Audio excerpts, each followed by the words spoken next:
Exercise আমি করছি, আপনারা দেখুন কি কি এক্সারসাইজটি আপনারা নিজে করার চেষ্টা করবেন। একদম সহজ এক্সারসাইজ। জম্পিং জ্যাক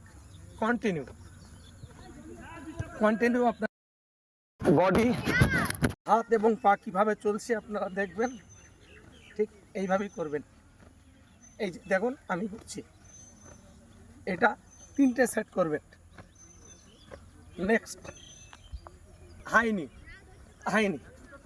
এই হাইনি যতটা পারবেন তুলবেন, এটা 50টা করবেন। এই যে থার্ড এলবো এবং নি টাচ, হাত ঠিক এইভাবে রাখবেন, চেষ্টা করবেন বাম করতে ঠাকাবেন। এই যে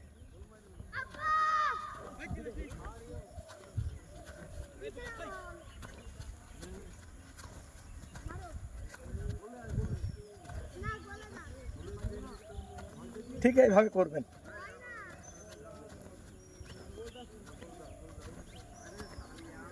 এই 3টে এক্সারসাইজ আপনারা নিয়মিত করবেন, দেখবেন 1 মাসের মধ্যেই আপনাদের অতিরিক্ত ওজন এবং মেদ কমে গেছে।